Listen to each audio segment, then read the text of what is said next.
BNP অত্যন্ত উদার মনের দল।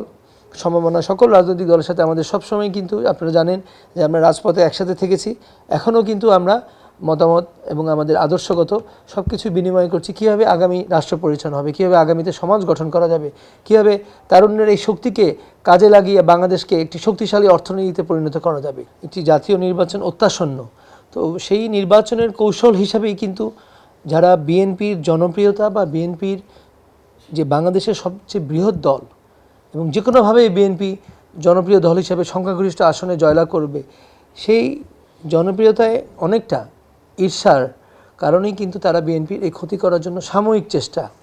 আমরা যদি সচেতন বাংলাদেশ জাতীয়তাবাদী দলের কর্মী হিসাবে জনগণের দ্বারপ্রান্তে গিয়ে আমরা যদি আমাদের যে কোনো ধরনের সংশোধনের মাধ্যমে আগামীতে দেশ কীভাবে পরিচালনা হবে সেটা যদি তুলে ধরতে পারি, আমরা যদি 17 বছর জনগণের পাশে থেকে উপকার করতে পারি, জনগণের কল্যাণে আমরা যদি নিয়োজিত করে থাকতে পারি বিএনপি হিসাবে।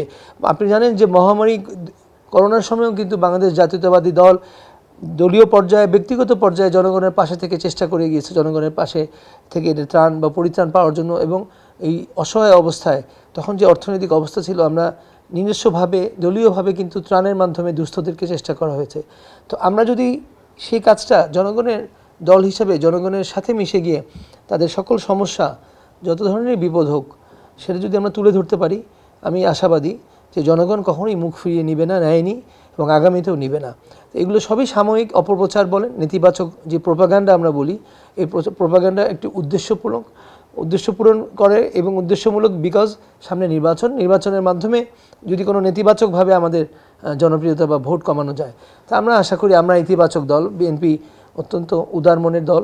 সম্ভাবনা সকল রাজনৈতিক দলের সাথে আমাদের সবসময় কিন্তু আপনারা জানেন যে আমরা রাজপথে একসাথে থেকেছি, এখনও কিন্তু আমরা মতামত এবং আমাদের আদর্শগত সব কিছু বিনিময় করছি। কীভাবে আগামী রাষ্ট্র পরিচালনা হবে, কীভাবে আগামীতে সমাজ গঠন করা যাবে, কীভাবে তারুণ্যের এই শক্তিকে কাজে লাগিয়ে বাংলাদেশকে একটি শক্তিশালী অর্থনীতিতে পরিণত করা যাবে। আর্থসামাজিক উন্নয়নের জন্য বিএনপি কিন্তু আগামী 100 বছরের পরিকল্পনায় নিজেকে আত্মনিয়োগ করতে যাচ্ছে, অর্থাৎ সুদূর প্রসারী পরিকল্পনা। এই দেশ সবার আগে বাংলাদেশ যাতে মাথা তুলে বিশ্বের বুকে দাঁড়াতে পারে, সেই ব্যবস্থাই করা হচ্ছে। একটা বিষয় না বললেই না, সেটা হচ্ছে ফ্যাসিস্টের 17 বছরে ঢাকা 14 আসন বলতে যেটা বুঝি আমরা, অর্থাৎ মিরপুর, শাহ আলী, দারুসালাম থানার অন্তর্গত রূপনগরের 1 থেকে 39 এবং কাউন্দি ইউনিয়ন, এই অঞ্চলের বিএনপির নেতাকর্মী কিন্তু অকথ্য নির্যাতনের শিকার হয়। এমনকি এখানে ক্রসফায়ারে যেমন হত্যা করা হয় আমাদের কর্মীকে, ঠিক তেমনি গুমও করা হয়, গুমের শিকার হন এবং মামলা এবং গ্রেফতার দ্বারা ক্রসফায়ার ছাড়াও শারীরিক নির্যাতনের শিকার হতে হচ্ছে রিমান্ডে নিয়ে অকথ্যভাবে। তারপরও কিন্তু এই মিরপুরবাসী, মিরপুরের নেতাকর্মী এবং মিরপুরের জনসাধারণ রুখে দাঁড়িয়েছিলেন।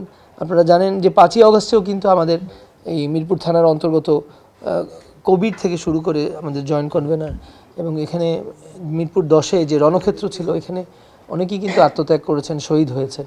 সেই সব শহীদ পরিবারের প্রতি আমরা বরাবরই চেষ্টা করেছি, যারা গুম হয়েছেন, যারা শহীদ হয়েছেন, এই পরিবারদেরকে বিগত সময়ে আমার এখানেই উপস্থিত আছেন একজন ডক্টর সগির, ওনাকে গুম করে পরে ওনার লাশ পাওয়া যায় 2018 নির্বাচনের সময়।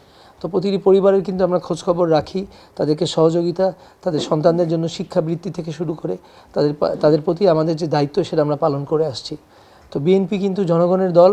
এই রাজধানীর বুকে মিরপুর, শাহ আলী, দারুসালামের নেতাকর্মী এবং জনসাধারণ অত্যন্ত ত্যাগ তারা স্বীকার করেছেন। 5ই আগস্টে তাদের অবদান, পুরা মিরপুরবাসী কিন্তু সেই আন্দোলনে সবাইকে সহযোগিতা করেছেন, তাদের পরিবার এবং যারা ওই সময় সক্রিয় ছিলেন প্রত্যেকেই আমরা সহযোগিতা পেয়েছি এলাকাবাসীর। এবং তাহলে এই কারণে কিন্তু সমবেত প্রচেষ্টায় আপনারা জানেন যে 5ই আগস্টের যে সরকারের পতন, সেটা কিন্তু সবারই একটা ঐক্যবদ্ধ প্রচেষ্টার ফসল। তো এই মিরপুরবাসী অত্যন্ত নির্যাতনের শিকার। আজকে তারা তাদের বাক স্বাধীনতা ফেরত পেয়েছে এবং ঢাকা 14 আসনের জনগণ আজকে তারা একটি বাসযোগ্য আদর্শ মিরপুরকে গড়ে তোলার জন্য তারা তাদের মতামত ব্যক্ত করছেন সোশ্যাল মিডিয়াতে, সামাজিক যোগাযোগ মাধ্যমেও। তারা আজকে অকুতোভয় সৈনিকের মতো সেই সব তরুণীদের যারা জীবন বিসর্জন দিয়েছেন তাদের প্রতি শ্রদ্ধা নিবেদন করে আগামীতে মিরপুরকে কীভাবে আরও সুন্দর বাসযোগ্য করে গড়ে তোলা যায়, আরও কীভাবে অধিক হারে কর্মসংস্থান করা যায় মিরপুর অঞ্চল ভিত্তিক এখানে কর্মসংস্থান, শিল্প উদ্যোগ ক্ষুদ্র মাঝারি এবং বড় শিল্প উদ্যোক্তা থেকে শুরু করে, আপনারা জানেন যে মিরপুরে প্রচুর কলকারখানা রয়েছে, গার্মেন্টস সহ রপ্তানিমুখী।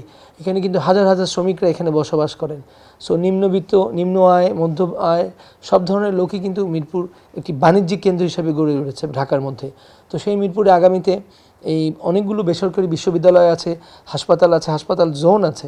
তো এখানে কীভাবে আগামী যে তরুণ প্রজন্ম এই মিরপুরে অঞ্চলকে কেন্দ্র করে তাদের কর্মসংস্থান থেকে শুরু করে ছোট ছোট উদ্যোক্তা এবং ছোট ছোট উদ্যোগের মাধ্যমে কীভাবে কর্মসংস্থান বাড়ানো যায় সেই সব পরিকল্পনা আছে। আগামীতে বাংলাদেশ জাতীয়তাবাদী দল বিএনপি একটি সুষ্ঠু নির্বাচনের মাধ্যমে ক্ষমতায় আসলে সে সকল পরিকল্পনা, নির্বাচনী ইশতেহার আমরা বাস্তবায়ন করবো ইনশাল্লাহ। মানুষ মাত্রই ভুল হতেই পারে, সেটা বাংলাদেশ জাতীয়তাবাদী দল হোক, এনসিপি হোক, জামাত হোক। তো ভুল কোনো মানবজাতি মানেই ভুল হবে, এবং এই কারণেই কিন্তু দুটো জিনিসই রাখা হয়। একটা হচ্ছে পেনাল কোড, শাস্তি, আর একটা হচ্ছে আপনার সুনাগরিক হিসেবে চলা।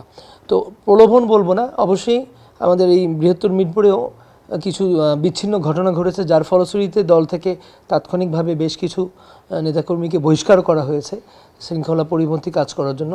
তো ওভারঅল আমরা জনগণের সাথে সম্পৃক্ত, যেহেতু সবসময় তৃণমূলে জনগণকে নিয়ে চলি, তো তুলনামূলকভাবে আমাদের এখানে মিরপুর থানা, দারুসালাম এবং শাহালি থানায় অপরাধ এবং ওভারঅল যে আইনশৃঙ্খলা পরিস্থিতি অত্যন্ত সহনীয় পর্যায়ে আছে। কারণ আমি নিয়মিতই সেনাবাহিনীর সাথে সমন্বয় সভায় যাই, এবং আমি বলবো আমাদের এলাকায় আমাদের নেতাকর্মী তৃণমূল পর্যায়ে জনগণের সাথে মিশে থেকে একসাথে যৌথভাবে ভালো কাজ, এলাকার উন্নয়নমূলক কর্মকাণ্ডে তারা জড়িত আছে, এবং বিধায় এখানে সেই ধরনের নেতিবাচক কাজকর্ম একদমই কমে আসছে এবং সহনীয় পর্যায়ে আছে।